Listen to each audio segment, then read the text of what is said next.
guess where we left off?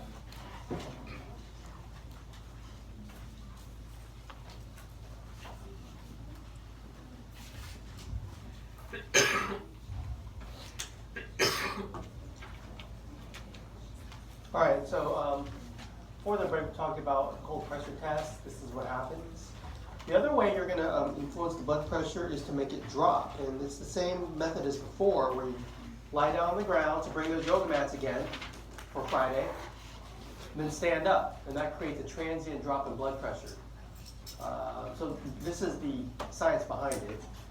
What we call it orthostatic hypotension. Let me erase this and we'll talk about this process.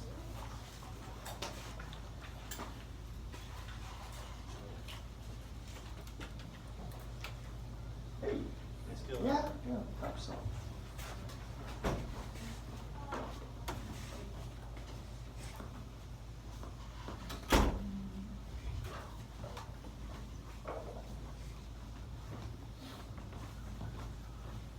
That doesn't look right.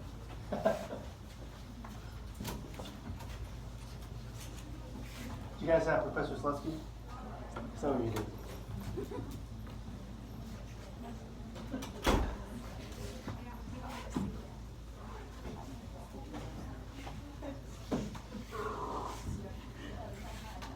All right, this one, okay, now the imbalance is, start from here, I'm just trying to follow it.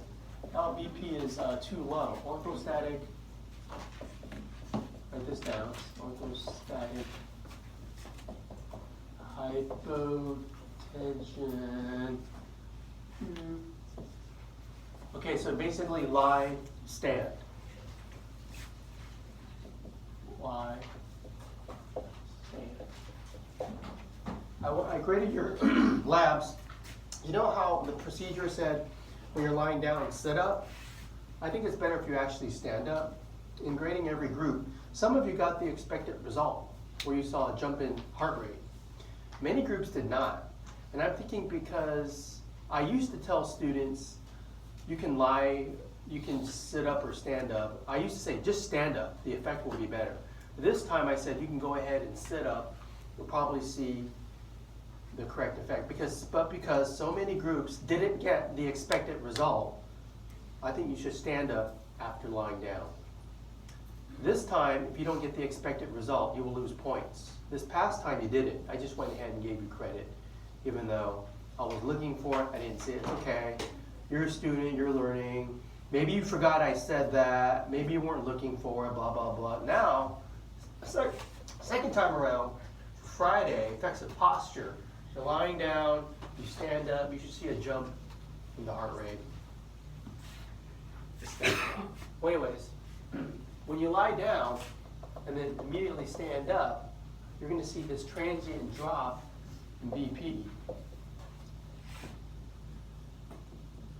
That's the orthostatic hypotension. You know, the best way to do it, which is the proper way it's done in human performance labs, is the subject is just lying on a table that tilts. So the subject doesn't have to do anything.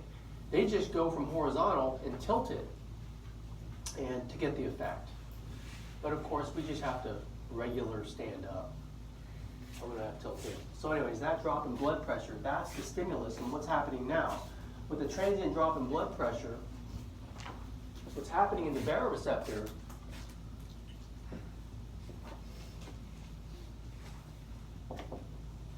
you're decreasing the transmural pressure, decrease P-trans. That's my shorthand for the transmural pressure. Because remember, that's the pressure that can be detected by this nerve inside the carotid sinus and aortic arch. What it's literally detecting is a decrease in stretch. That makes it fire less. Okay, so maybe it was firing at some basal rate, but then as blood pressure drops, it doesn't fire as much. Fire less AP. Now that's the signal you send to the brain. You decrease the APs sent to the medulla. It's the same cardiovascular center, CV center, and basically address the same thing with the three centers. Cardio-inhibitory, cardio-acceleratory,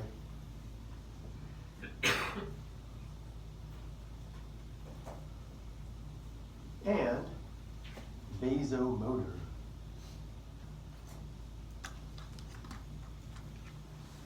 Again, so always think to yourself, what's the imbalance? Drop in BP, I want to increase it. So it gets the signal, decreased AP frequency. To raise the blood pressure, it's going to compare this and can say, okay, for this, I'm going to want to turn on these two and turn off that one. What we're doing is we're turning off the parasympathetic and we're removing the sympathetic block. Turn off parasym, remove sympathetic block. So you turn those centers on. And I have a lot of stuff drawn there. So you're going to affect the blood vessels and the heart.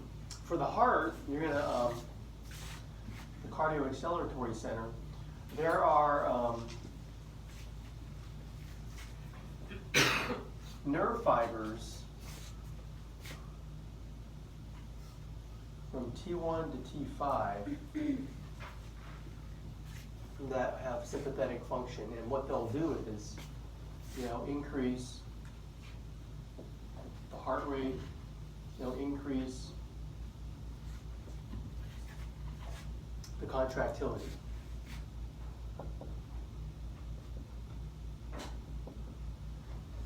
Okay, and that'll boost the cardiac output. And then for the vasomotor center, what it's going to do to veins, that thing I drew on the board earlier, that slight decrease in radius, that thing, or overall you decrease capacitance, increase venous return, increase cardiac output, decrease capacitance, increase venous return, increase cardiac output, that thing. That's its effect on the veins. But then for the arterioles, it was different, right? It was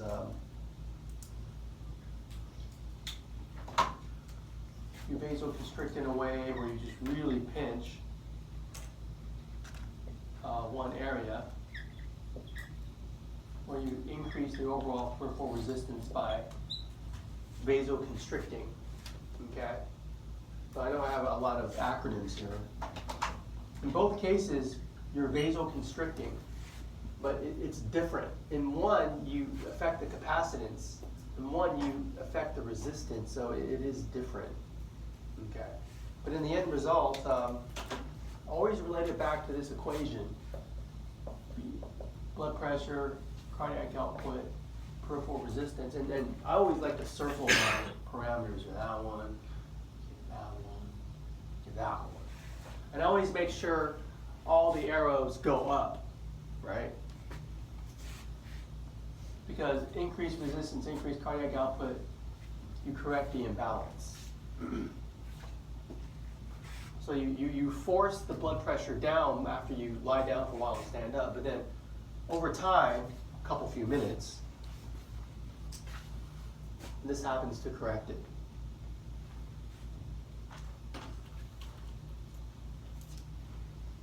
So, let's see, one thing to add for these blood vessels, you're increasing sympathetic tone.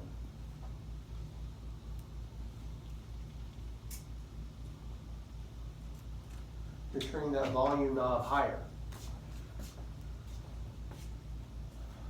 I included some other slides to give you a fuller sense of these different parts of the reflex, so it's not just confined to one figure. For example, the baroreceptor, in this example, these lines are actually real data. it was done in dog, where they increased the mean arterial pressure from 75 to 125, and they saw each line represents a firing of an action potential. So they saw an increase in firing. Because what you're doing is, that nerve ending, the baroreceptor, it lives in the vessel wall. So that's why it can detect a change in transmural pressure, because you're stretching the wall more.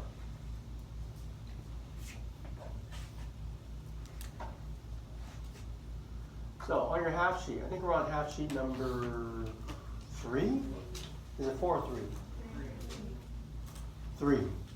Let's do this. Fill in those 2 blanks.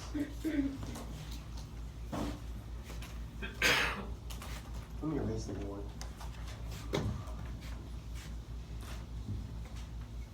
Oh.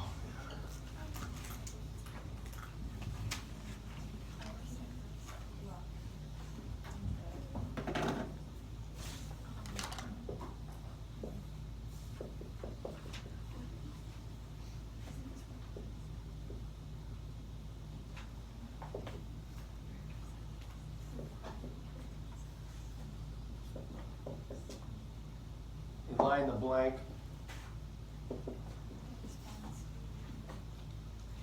Once you fill in that second blank, respond to blank, blank and blank.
I'm going to move on. Is there any questions on either of those?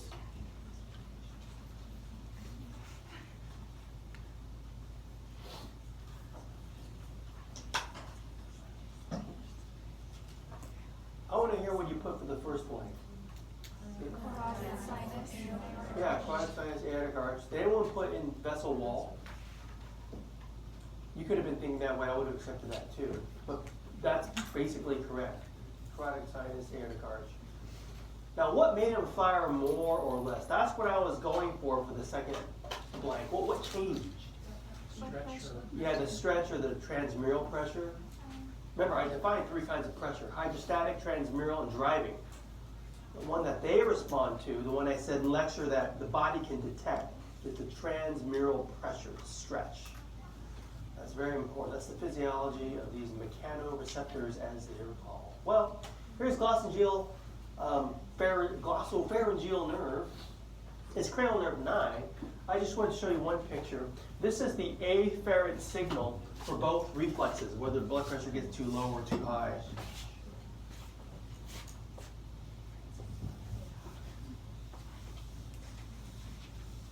Baroreceptor reflex. Okay, so let me just make a pen.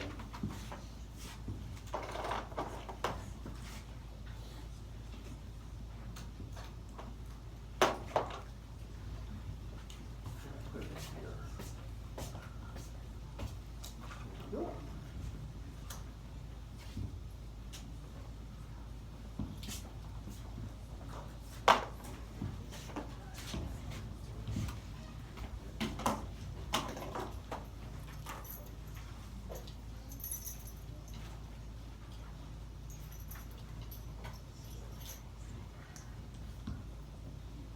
So I put this slide in because it shows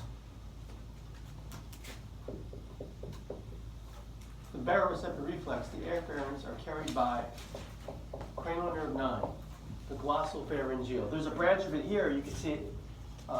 This is a branch to the carotid sinus to carry that signal to the medulla. So here's the cardiovascular center. This shows how it affects the heart.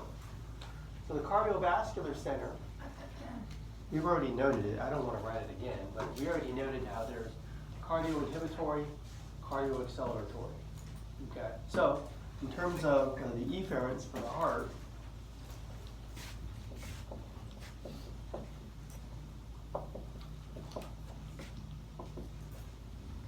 let's remember that the autonomic system has two divisions.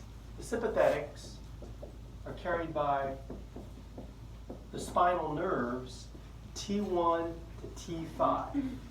That's pretty much where the heart is. On the figure, they're the green efferent nerves on the figure. The purple carries the parasympathetic efferent to the heart. That's a branch of the vagus nerve. The sympathetic will accelerate the heart. The vagus nerve will inhibit the heart rate, make it go down, and while one increases, one decreases cardiac output. Okay, but I just want you to be sure you have the names of the nerves that carry the afferents or the efferents. The efferents for the vasomotor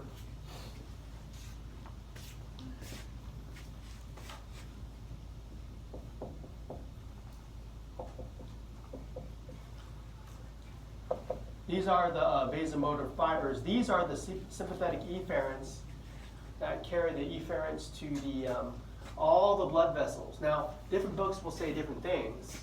What I have on the slide, T1 to T6, I usually say T1 to T5. This figure says C8 to L2. I usually go with starting at T1, okay, because different books say different things. So let me write on the board what I think you should go with. The sympathetic efferents are from the level of T1 to L2. These are to all the blood vessels, the veins, the arterioles, the arteries. Okay. And when they're turned on, they vasoconstrict. When you turn down the volume knob, they vasodilate. That's what I was trying to get. But anyways, those are all the nerves. The afferents. Sometimes you'll see cranial nerve 10 listed, but let's just stick with 9. Just one. There's the efferents to the heart, the efferents to the blood vessels. Now, the blood vessels do not have parasympathetic innervation. Okay, they have a single innervation. You control it by turning them up or turning them down. The heart has dual innervation in both divisions.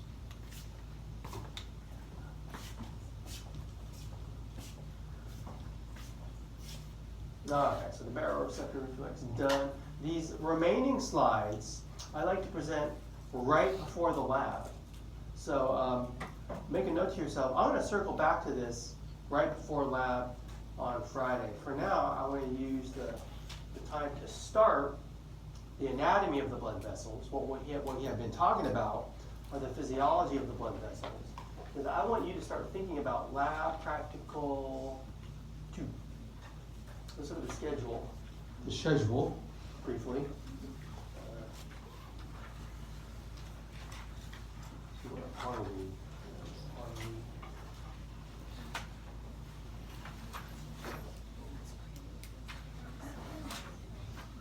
Oh, I got a blood vessels quiz on Monday. I'm pretty sure I'm going to put that on proctorial. I kind of like that.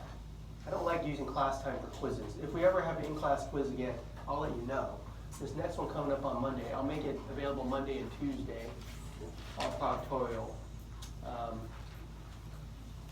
So my plan is to start teaching, I'm a little ahead. I want to start teaching the anatomy of the blood vessels today and Wednesday. Our lab practical is this Monday here.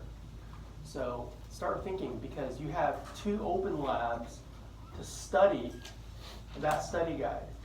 And I don't know if any of you started watching all of the little clips I put on Canvas where I teach all the models. Does that sound familiar? I did mention that, right?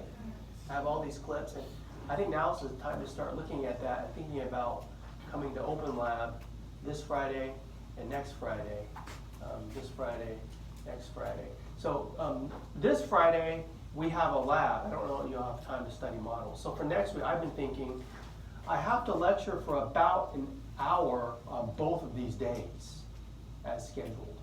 I could give you about 2 hours on Monday and Wednesday to study models in class. And I should be done, and I should be able to give you the entire day on Friday, the 18th, to study models in class. There's also Open Lab that day. So that's all the time I can give you next week. So start thinking about what you need to get done this week studying at home, okay? Any questions about Lab Practical 2? It covers the heart and the blood vessels, and you got the heart down, right? You just took a test on it. Now start studying our heart models. I think you'll be off to a great start. No questions on that? Maybe you'll have more questions as we get closer. So Monday the 21st. Ooh. Yeah, that's coming up.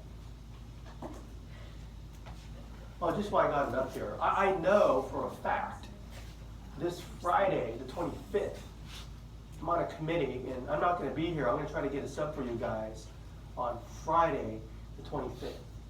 Okay? Substitute day. Now, that's not a day you can take off. Instructor's not going to be here. I'm taking off. I always rein in the attendance really tight on the day I'm not here. So you'll want to be here on that day, just to let you know. But that's the Friday after you've taken your exam, so maybe you'll be pretty relaxed. The anatomy of the blood vessels starts with head and neck. That's where I like to start. And I wanted to get to those this week, so to put it in your head, I got to start studying this stuff. This week, I got to start now. There's a lot of blood vessels that we cover. The head and neck, I start with the neck. And there are two major arteries of the neck that I like to start with. The common carotid and the subclavian.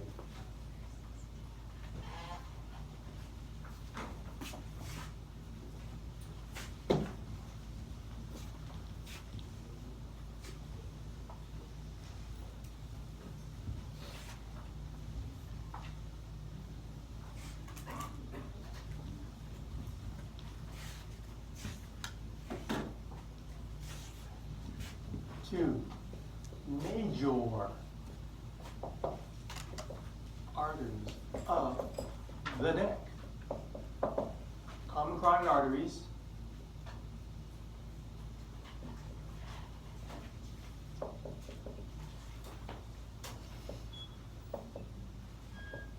You got a right and a left one, arteries, plural. Okay. And you also have the subclavians.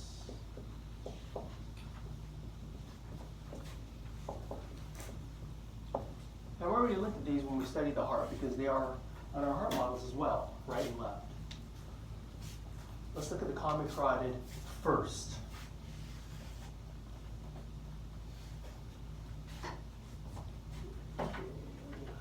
Hold on a second.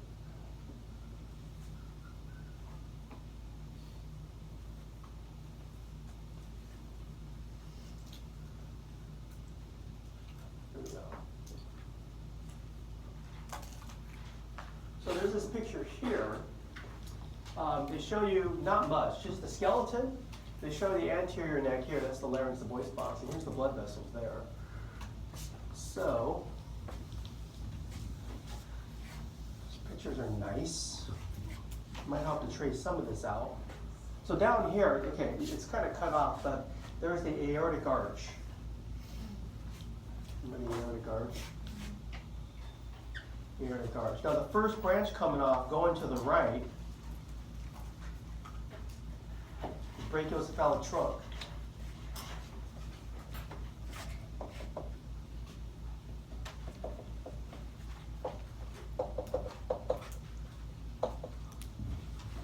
second branch coming up to the left, that we can see in this picture, is this is the left side. Yeah, make sure I'm going to get the left side right. This is, if facing this way, this is my left, correct? Yeah. Yeah. Left common carotid.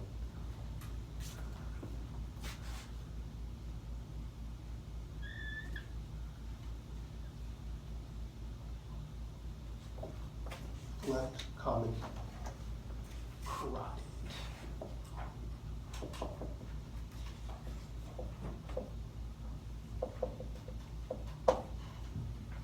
And then the last branch coming out, left subclavian.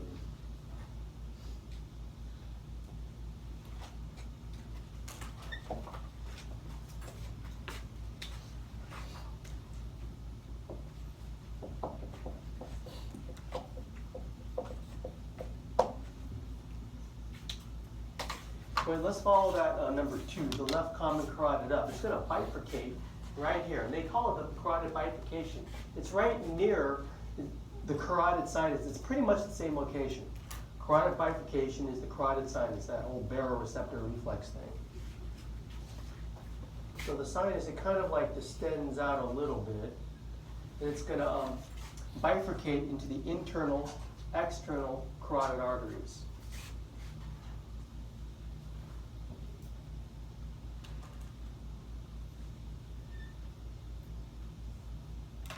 Okay, so this is the bifurcation.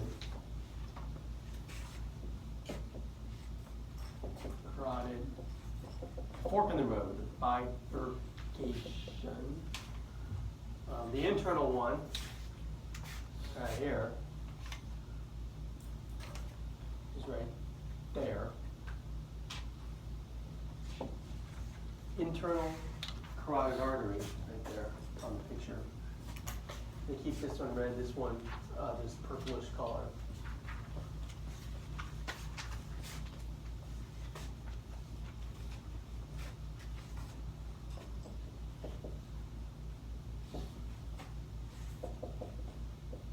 Sometimes I abbreviated ICA, just for lecture purposes. On an exam, you spell it out. Internal carotid artery, but you can put a little A or artery, that's fine. Now the internal carotid, we won't talk about that now. Let's talk about the external carotid, this one here. Number 6 on my list.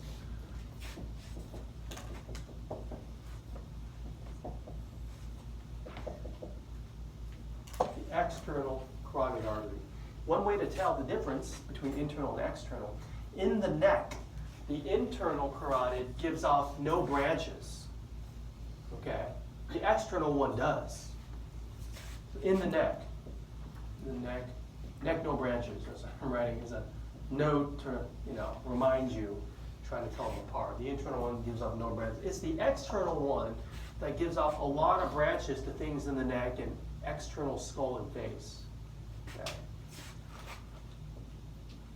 Many branches in the neck. It's called external. Its branches will stay external to the skull. It's the internal carotid, as the name implies. It enters the skull and supplies blood to the brain and other things. All right, so so let's follow the external carotid and look at some of those branches that are on your list.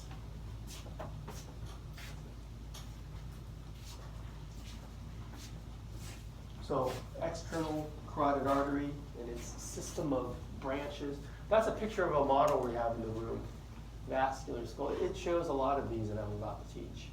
And so, so looking at this picture here, I'm not going to try to draw the whole skull, but I'll just stick to the blood vessels. I'm going to draw these 3. These 3 branches of the external carotid artery, they go anteriorly.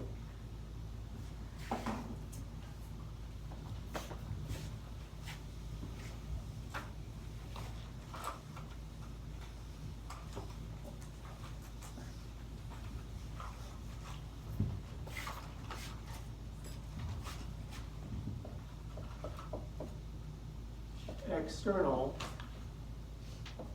carotid artery branches. Okay, 3 go anteriorly from, in order, going from, going up. That's the superior thyroid artery, lingual facial arteries. So the name kind of tells you where they go, what they supply blood to. Okay, so first branch coming up, it's going to go down to the thyroid. This one, and then you're going to have another branch coming off. It's going to go to the tongue. Lingual means tongue. You can see follow this branch. It's going to go under the jaw and the tongue there. Oh, whoops. Let me draw it right.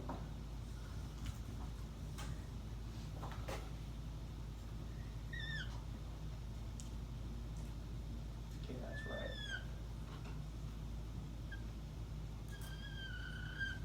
Okay, I'm just following external carotid. So this first branch coming off, let me just draw the 3 branches coming off. This one going to the tongue.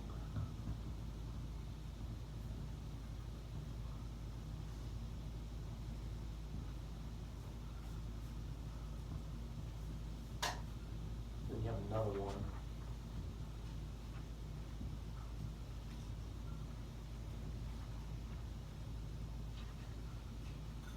Okay.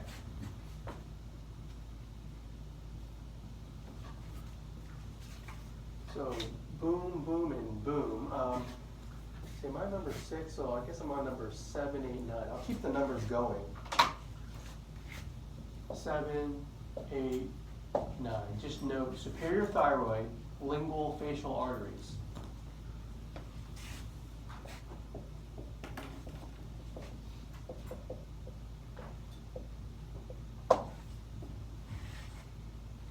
Remember the thyroid gland and thyroid hormone?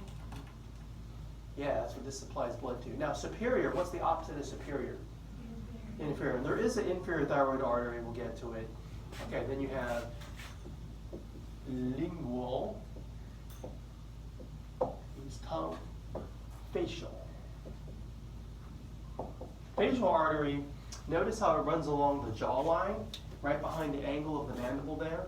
And then as you go along the jawline here, it emerges there. You can feel a pulse there sometimes. I can't. I've never been able to find my facial artery pulse.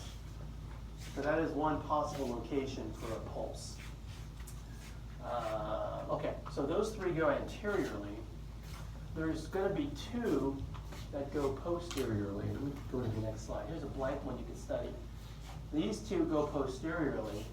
Here was our kind of 3 that went anteriorly. So right around here, there's occipital.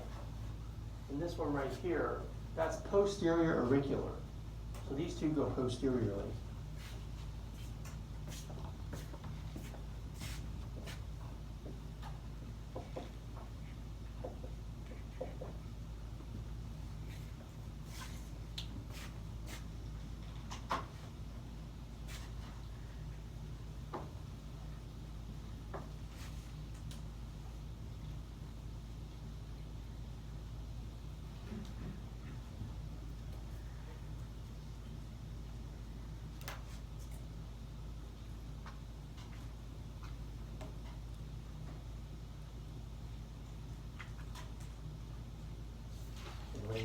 I'll stop there. So those 2 go posteriorly. First one coming off occipital, second one coming off posterior auricular. We're going to call that 10, 11. Boom, and boom.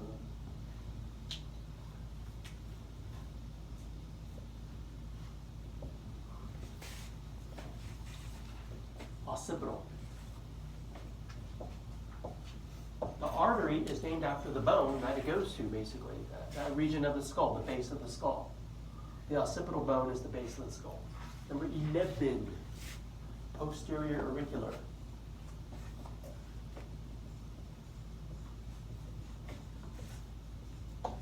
Auricle means ear. That's the one that goes right by the ear hole. That'll help you remember not to confuse it with occipital. The occipital here is posterior to the mastoid process. Here, Anterior to the mastoid process and right by the ear hole, the external acoustic meatus is posterior auricular because that means ear. All right, then the external carotid ends by forking, by bifurcating into two terminal branches called the superficial temporal and maxillary. So there are two terminal branches.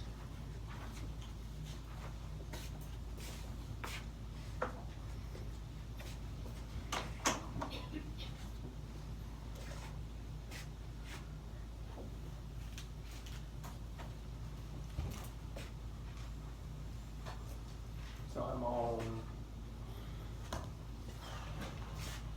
12 and 13. Okay, so let's draw it kind of forking. One fork is going to go there. No gap there.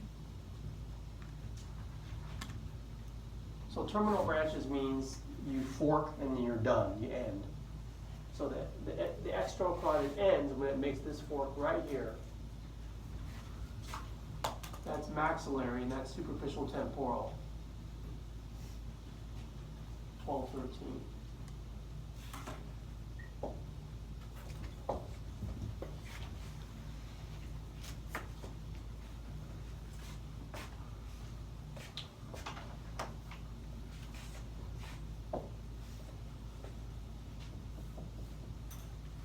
Now maxillary, the maxillary is a massive artery, many branches.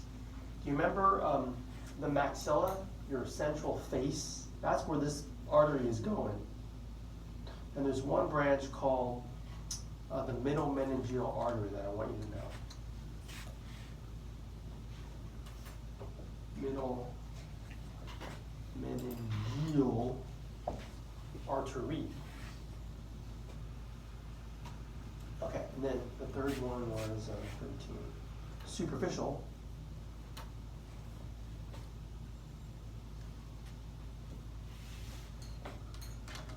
Temporal artery.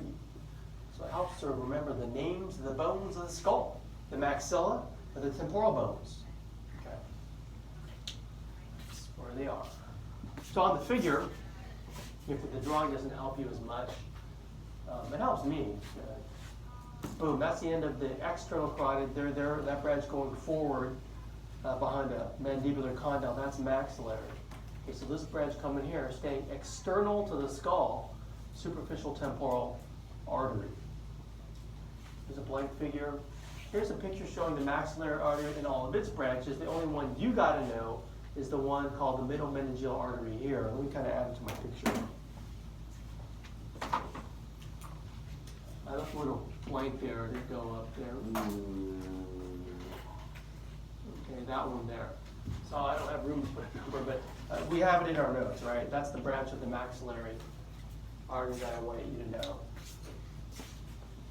The middle meningeal artery. Do you remember the meninges of the brain, like the dura mater, the arachnoid mater, the pia mater? That is what this is supplying blood to, the meninges. Here's a picture of it on the inside. Well, you know that's inside the skull, so you have to know, how does this blood vessel get inside the skull? There's maxillary, there's meningeal. It's going to enter through the foramen spinosum of sphenoid and get inside the skull. This beautiful array are branches of the middle meningeal artery. All right, I think I'm done with this. I'm going to erase this now.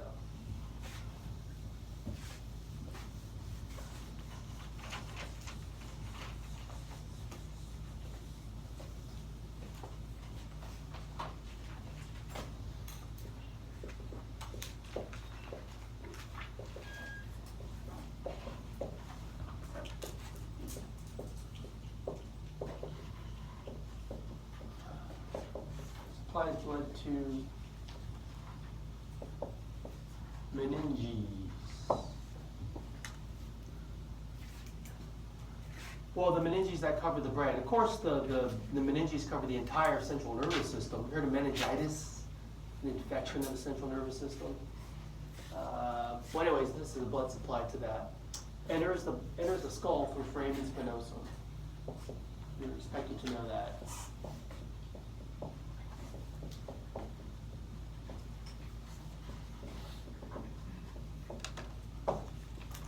so far on your list of blood vessels, the internal carotid enters the skull, and so does this one. But the internal carotid supplies blood to the brain itself. This one does not. This is the meninges that cover the brain. I have a good, well, when you do a craniotomy, you see how it's like these are embedded in the skull? They leave nice little grooves in the skull that you can see. It's very beautiful to look at. I'll show that to you. I'll bring the cadavers out. Well, anyways, I want to show you one model. That model right there. No, this one. That's this model here. I pointed to the one that's a branch of the maxillary. That's the middle meningeal artery. And they even show it, going through right there, the foramen spinosum. So anyways, just to give you a heads up on a model you can take a look at. We have other models in the room, those half heads. And we have pictures that look just like the model, like this one. And they do show the superficial temporal, the artery and the vein running together. What I wanted to teach you is that, well, right there, the branch point where you get maxillary and superficial temporal, your two terminal branches, they actually branch deep to the parotid. So I put these two side by side to give you page numbers. There's the parotid salivary gland. I mean, we're not concerned with that, okay? But if you kind of dig deep, they cut off the jawbone there. You can see where you have the maxillary and the superficial temporal arteries branching deep to the parotid salivary gland. Let me write that for you. There's another note.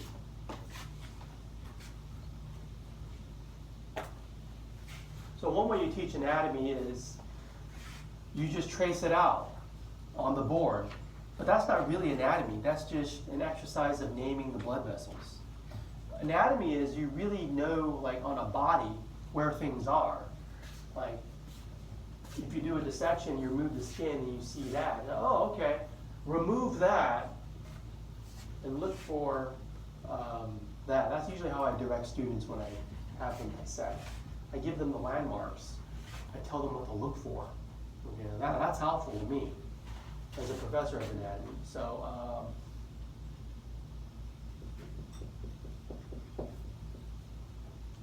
external carotid artery. The external carotid artery branches into maxillary, superficial temporal,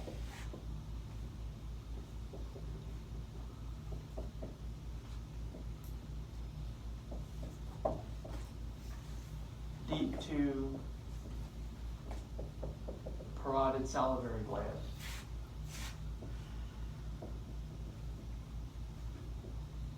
I'll teach the salivary glands as a part of the digestion lecture. Now just kind of know. That's where you'll find superficial temporal. So again, pointing to the same, the blue arrows are pointing to the same thing, where the external carotid branches into its terminal branches. All right, so we kind of talked about the carotid, the external carotid. I want to circle back and talk about the other major artery of the neck, the subclavian artery. And this picture is useful. There's three branches here of the subclavian I want you to know.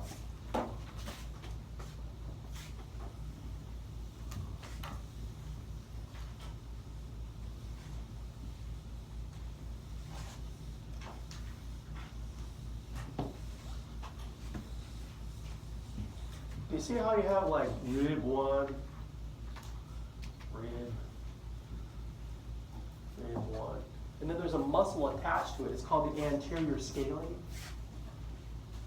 That muscle right there. Clavicle's kind of in the way. Let's note that muscle.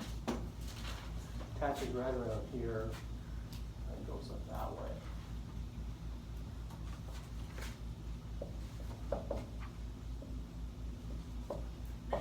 What I taught before is that the artery goes behind it, and it goes under the clavicle. That's the subclavian.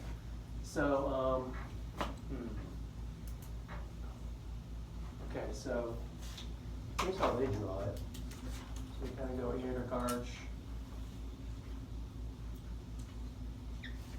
Okay, is this on the left or the right side? Right. This is the right side, correct? There's the manubrium of the sternum. So that must be the brachiocephalic trunk. That's the carotid. So that's the brachiocephalic trunk. To get to the right.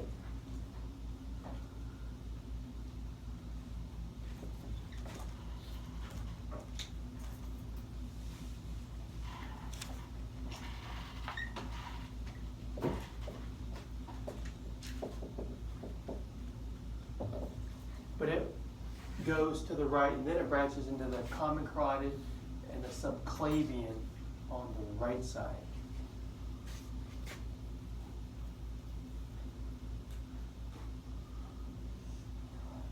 I'll just go RCC for right common carotid, and then the one on the,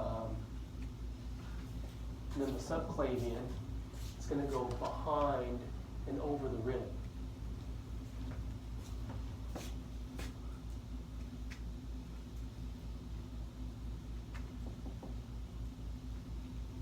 Okay, but leave some little gaps for I can draw these branches. This branch, and that branch.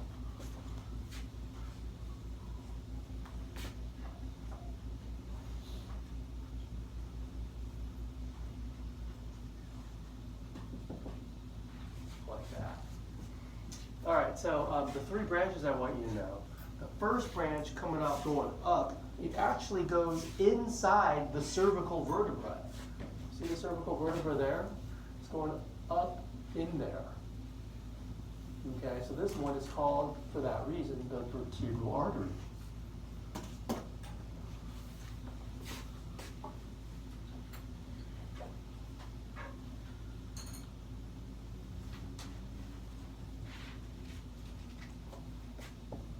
Call it number one. I'm going to erase my list here. Just note three branches of subclavian. This is the major artery of the neck. It's really the base of the neck.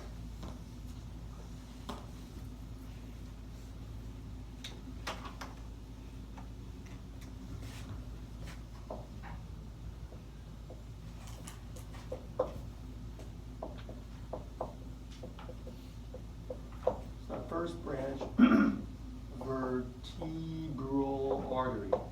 Okay, boom. This is the second artery that enters the skull to supply blood to the brain. The first one was ICA. This is the second one. You should know that. Those two. Vertebral ICA supply blood to the brain. So they got to enter the skull. All right, we'll get back to that. Let's go back and finish the branches. You got one that's going down the side of the sternum.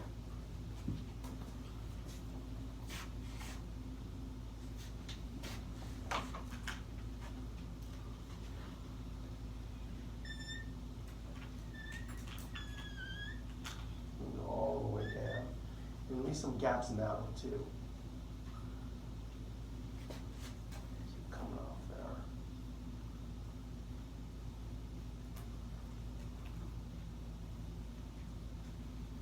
Okay, so this branch coming down, here's the sternum here. Here's your manubrium. Just give you a landmark. There's the body of the sternum and the xiphoid process down there. Well, anyways, it goes right along the side. You got one on either side. Okay, so the branch coming off, number two, is the excuse me, internal thoracic artery.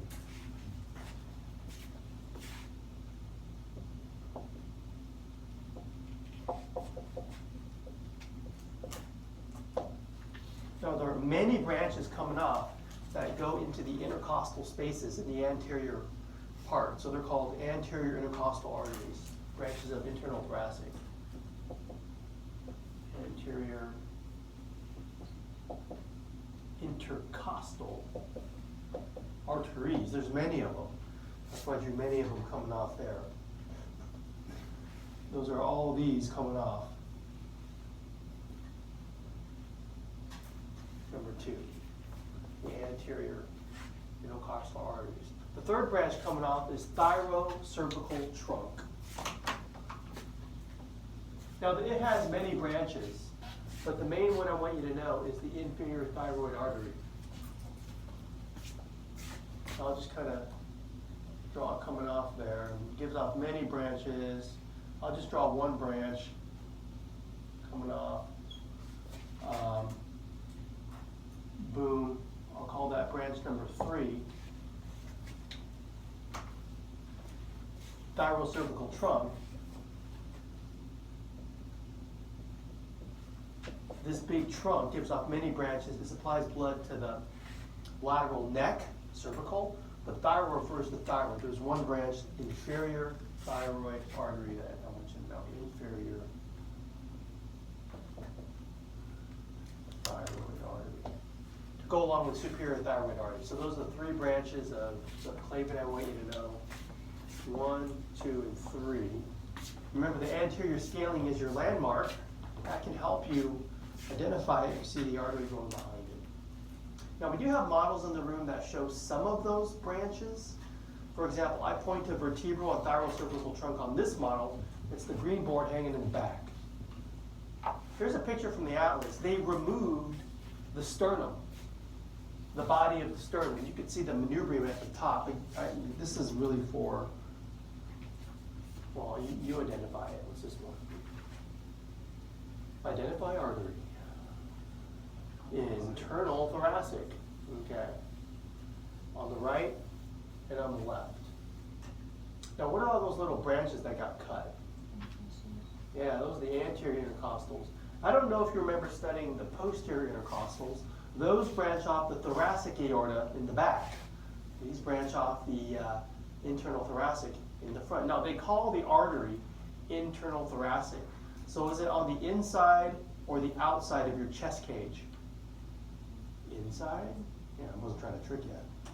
This is the inside of a breastplate on that model back there. Anyways, look for one that's kind of like this. Get the chest plate, look on the inside, and look for this little number there. What do you think they call that? They call that internal thoracic artery. And what's that branch coming off it? Anterior intercostal artery. So that's the subclavian artery and its branches. Okay, I'm going to circle back to the carotids. I didn't talk about the internal carotid. I talked about the external carotid and its external branches. The internal carotid will enter the skull via carotid canal. So this is the cranial base. That's an inferior view. Remember that big hole? Foramen magnum, occipital condyle. So you still kind of need to remember some things about the skull. This is the inside of the cranial base. That's the internal carotid getting inside the skull to supply blood to the brain. So you can study the arteries that supply blood to the brain on the cranial base from the inside. Here's a side view of the internal carotid artery. Here it is isolated. There it is in the skull from a lateral view. ICA.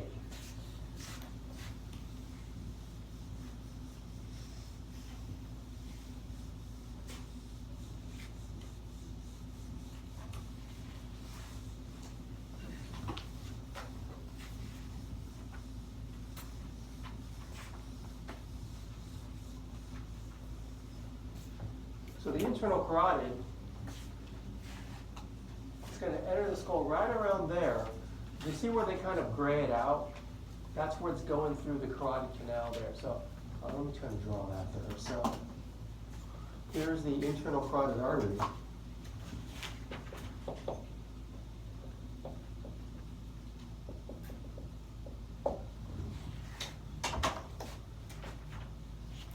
Going up in the neck, gives off no branches, but once it goes through its hole,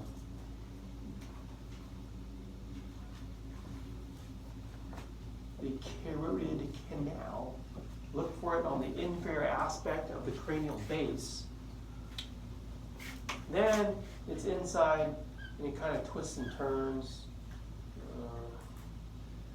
Goes like that, turns that way.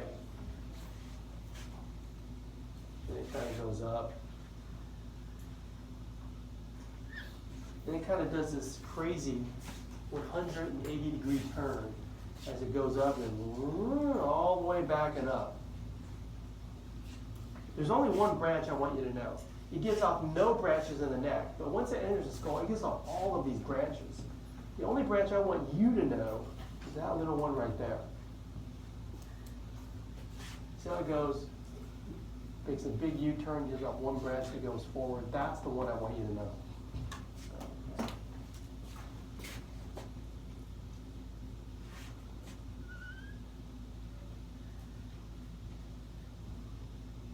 So there's a little gap in there.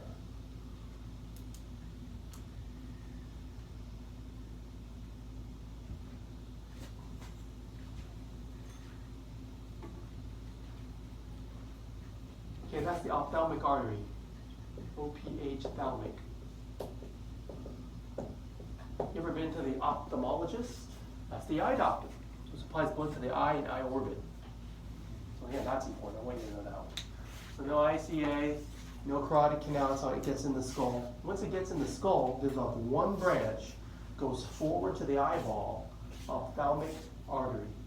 So here's a picture again, cranial base, pointing to, identify, carotid canal. This is the lateral view we just looked at. There's ophthalmic artery. OPH thalmic. That's how I remember to spell it. Okay, there it is all by itself, the ICA. I put in as many pictures as I can to help you realize how it enters the skull. If you look at just the dry bones, this is the cranial base, skull cap removed. So you're looking down onto the cranial base, but this is the superior view. So it enters right around here. Now this little hole is called the foramen lacerum. That's approximately where you see the ICA from inside the skull in the cranial base. Let me bring that for you.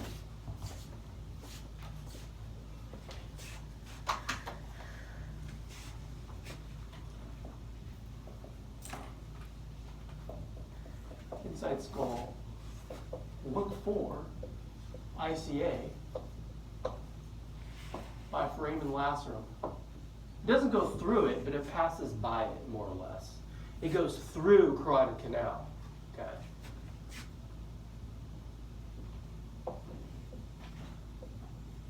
So I'm just trying to give you hints of where it's gonna be. Well, here it's pretty, I like this picture here because it shows you the ICA right next to where cranial nerve 2 crosses optic chiasm. I like this one because it shows the one branch going to eyeball. So that's ophthalmic artery. And you should be able to identify this hole, foramen spinosum. Did I write that down? If I didn't, write it. As a side note, I think I forgot. I can't remember now. Foramen spinosum. That's how the middle meningeal artery enters the skull.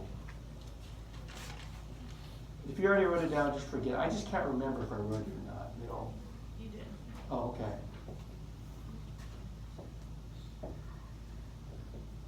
You should be able to identify it in this picture too. Okay, here's the middle meningeal artery. Move on. So you got ICA, and what I really want to get to is it helps form what's called the circle of Willis. It's the arterial system that supplies blood to the brain, shown here. So I took a picture of a model of how you can study it in the classroom. But I prefer to lecture from this picture. So let's remember that the brain sits on top of this surface. If you remove the brain and take the blood vessels with it, you can also study these blood vessels from underneath the brain. So you kind of have to change your perspective. Let me flip back and forth here. So here's the optic chiasm, ICA. So when you remove the brain, there's optic chiasm, and there's ICA right there and there. Cut and cut. And what you see is, they call this a circle, but it's more like a hexagon, really. So this is the brain's blood supply. The internal carotid basically is half of this. The vertebral artery is the other half. So let's do the top half first. That's the internal carotid part.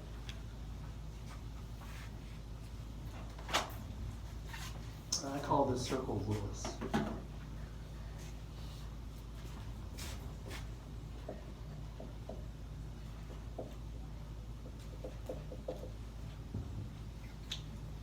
the internal carotid, both of them, you have a right and left. So you have one that's going, okay, okay. So leave the gap there.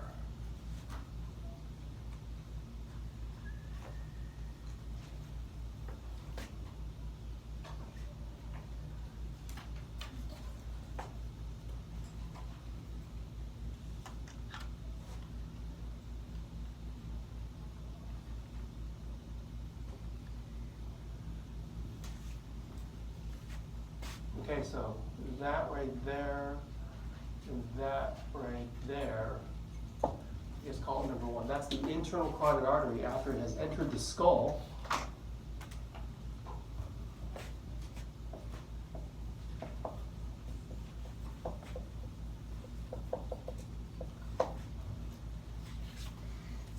And as it goes off laterally, as you can see, it gives off a couple of branches. Now this branch coming off going down, at least on the figure, it's going posteriorly. It's called posterior communicating artery.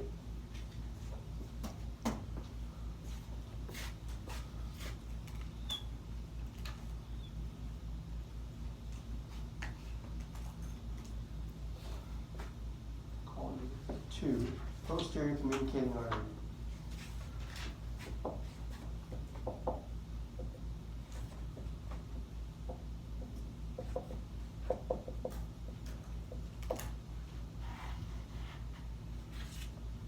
Number 3, a branch going anteriorly, right there,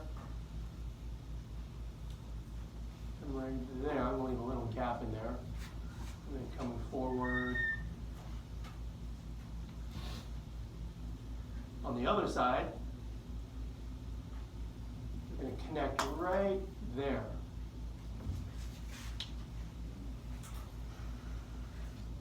This branch coming off there, I guess I'm on number 3, and then this branch coming off there, I'll call that number 4.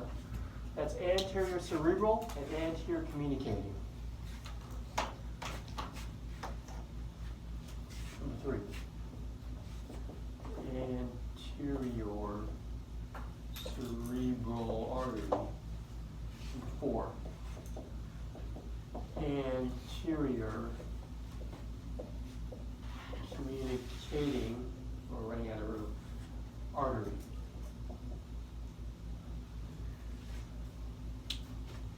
Okay, that's kind of like the top half of the circle of Willis. One last one. The one's going off to the side, see on this side, call that number 5. We call that middle cerebral artery.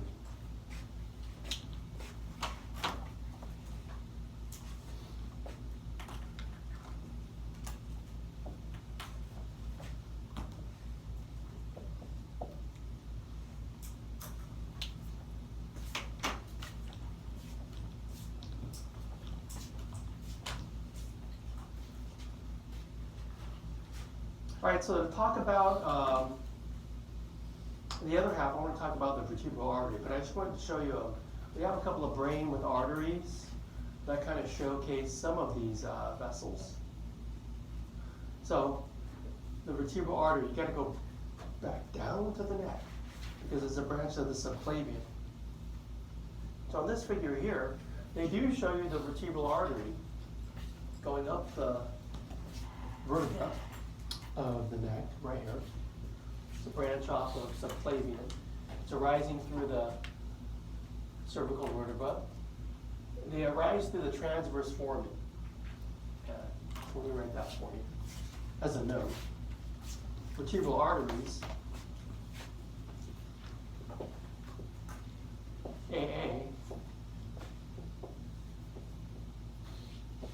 travel up neck through the transverse foramen. That's what I point to on the cervical vertebra.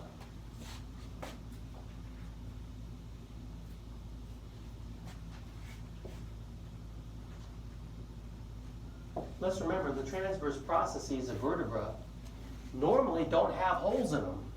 So that's one of the distinguishing characteristics of the cervical vertebra, the transverse foramen. Okay. They ascend from bottom to top through, like I say on the slide, C6 all the way up to C1. And then when it gets there, it's going to go through the foramen magnum, and the two vertebral arteries will form one basilar artery. And there's the posterior communicating artery we just talked about. So,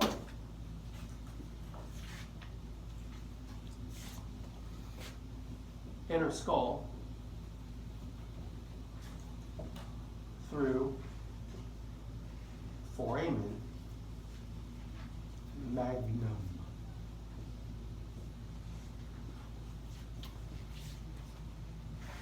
Okay, so let me go back to said picture, this one. So the two vertebral arteries, you got two of them, right? You got one on either side, because you got two subclavians, vertebrals, enter the skull, and you see them right here form one basilar artery. So to go back to this picture here, you go vertebral, go on the wishbone, forming one basilar.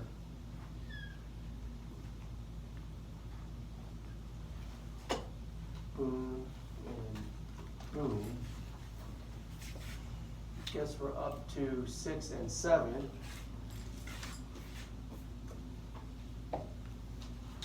Six. Two vertebral arteries merge to form one basilar artery. Vertebral artery. Number 7, one basilar artery.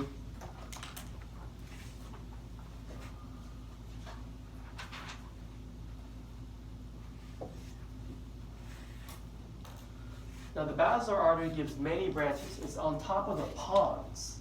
It's giving many branches there. You don't gotta know it. But it branches here. These two big branches are the posterior cerebral arteries. You need to know that.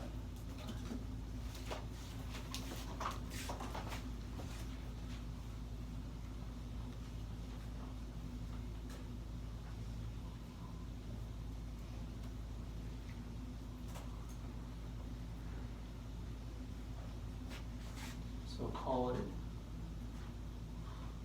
8.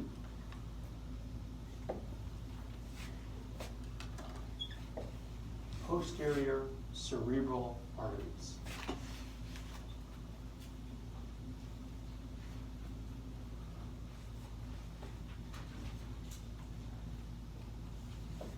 Now, they're the ones that will connect with posterior communicating arteries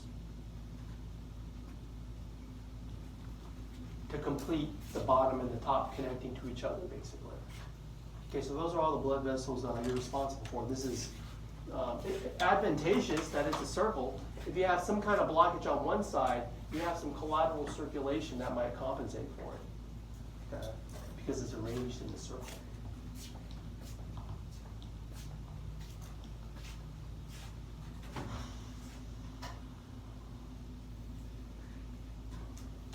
Let's just stop here, and we'll have some lab time Friday and all of next week.